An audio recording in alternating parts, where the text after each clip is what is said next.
In the brutal, suffocating chaos of the Battle of Iwo Jima, one man wielded the most terrifying weapon of the Pacific Theater, a flamethrower. He wasn't the biggest Marine. He wasn't the fastest.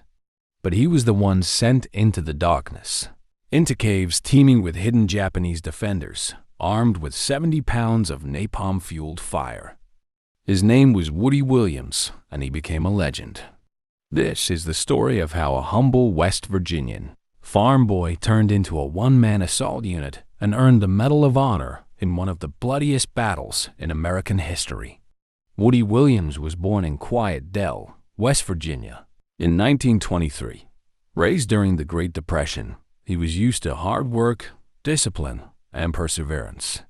He grew up on a dairy farm, one of 11 children in a deeply patriotic and devout family.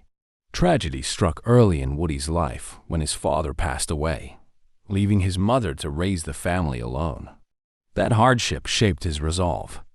As a teenager, Woody helped deliver milk on horseback and developed an admiration for the uniformed Marines he saw in posters.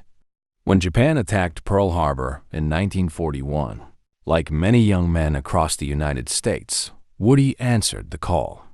Initially rejected for being too short standing at just over 5 feet 6 inches, Woody was finally accepted into the Marine Corps in 1943, after the height requirement was lowered due to the increasing manpower needs of the war.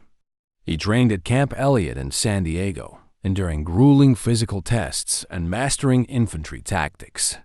He was assigned to the 3rd Marine Division and shipped off to the Pacific. By July 1944, he was fighting in Guam, where he first witnessed the chaotic terror of jungle warfare. The Japanese defenders were fierce and unrelenting. An ambush came without warning, but Guam was only a taste. Nothing would compare to what awaited him on the volcanic island of Iwo Jima. February 19, 1945. Operation Detachment began. The black volcanic sand of Iwo Jima burned hot beneath the boots of 70,000 Marines. The island, just 8 square miles, was a fortress. Japanese defenders, numbering about 21,000, had spent months building an underground maze of tunnels, bunkers, and cave systems. They were well supplied, deeply entrenched, and under strict orders to die rather than surrender. As the Higgins boats hit the beaches, Marines were cut down by machine gun fire, mortars, and artillery raining from Mount Suribachi and fortified ridges. The terrain offered no cover. Marines sank into the fine, shifting ash. Tanks bogged down. Bodies piled up quickly. By day 4, Woody's unit, the 21st Marines, 3rd Division, was bogged down near Airfield No. 1. The Japanese had constructed a formidable defensive line. Reinforced pillboxes and cave nests with interlocking fields of fire rendered every advance suicidal. Machine guns swept the open ground. Grenades rained from hidden holes. The casualty count soared. Command needed a solution. The pillboxes were immune to rifle fire and even mortar rounds. Someone had to get close enough to take them out close enough to kill or be killed. That someone was Woody Williams. The M2 Flamethrower, officially known as the M22, was one of the most terrifying and dangerous weapons in the Marine arsenal. Weighing over 70 pounds when fully loaded, it consisted of twin fuel tanks filled with a mix of gasoline and napalm, connected to a nitrogen propellant cylinder and a wand-like nozzle with an igniter. When triggered, it spewed a thick stream of liquid fire up to 40 yards. The flame clung to surfaces, snaked into crevices, and consumed oxygen, making it deadly in enclosed spaces like caves or bunkers. To use it, a Marine had to stand upright exposed and direct a brief burst of flame into enemy positions. Each tank provided just seconds of fire before needing a refill. The operator was slow, vulnerable, and the #1 target of enemy gunners.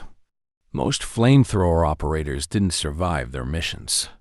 But Woody Williams was not most men. He was light on his feet, uncommonly focused, and possessed a kind of calculated courage. He didn't flinch. He didn't panic. And when his commander asked for a volunteer to take out the enemy pillboxes, halting the 21st Marines' advance, Woody stepped forward. He said simply, "I'll try." February 23, 1945, the same day that another group of Marines raised the American flag atop Mount Suribachi in the iconic photograph, Woody Williams made history of his own. With 4 riflemen providing covering fire, Woody strapped on his Men-2 flamethrower and crawled toward the first enemy position. Machine gun fire cracked the air. Mortar exploded all around him. His boots slipped on loose ash. But he pressed forward. At the first pillbox, Woody crept around the back and slipped the nozzle into a vent. He squeezed the trigger. A blast of flame roared out. Inside, the defender screamed. Silence followed. Then he ran, from cover to cover, sprinting, ducking, crawling. A Japanese soldier charged him with a bayonet. Woody squeezed the trigger, engulfing him in fire. At another bunker, he climbed on top, opened the hatch, and sprayed inside. For nearly 4 hours, Woody moved between enemy positions. He returned twice to refill his tanks, exposing himself each time to enemy fire, and went back out.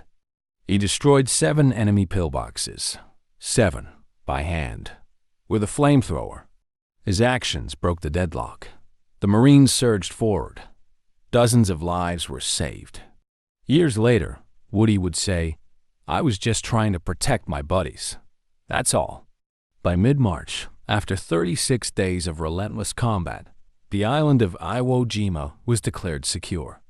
Nearly 7,000 Marines had been killed and over 19,000 wounded. The Japanese had fought to near extinction. Only about 200 of the 21,000 defenders survived. Woody Williams, against all odds, had survived. He didn't seek recognition. In fact, when he was told he'd been nominated for the Medal of Honor, he thought it was a joke. But his commanding officers had watched him do what few others could or would do. They knew. On October 5, 1945, at the White House, Woody stood before President Harry Truman to receive the Medal of Honor. Truman, a World War I veteran himself, grasped Woody's hand and said, "I'd rather have this medal than be president." Woody accepted it not for himself, but in memory of the riflemen who had died protecting him that day. "This medal doesn't belong to me," he said. "It belongs to them." He carried that humility the rest of his life. After the war, Woody returned to Quiet Dell and married his sweetheart, Ruby. They raised 2 daughters and built a life centered on service. Woody worked for the Veterans Administration as a counselor, helping other servicemen readjust to civilian life. He became an outspoken advocate for military families, especially Gold Star families. He believed that those who lost loved ones in service deserved recognition and support. He traveled the country, speaking at schools, memorials, and events, always emphasizing patriotism, sacrifice, and the cost of freedom. In his honor, the Woody Williams Foundation was established to build Gold Star family memorial monuments in all 50 states. Schools, bridges, and even a Navy ship, the USS Herschel Woody Williams, were named for him. Woody remained active well into his 90s, attending Marine Corps events and speaking on behalf of veterans. He often joked that his only regret was getting old. He passed away on June 29, 2022, at the age of 98. He was the last surviving Medal of Honor recipient from World War II. His legacy lives on.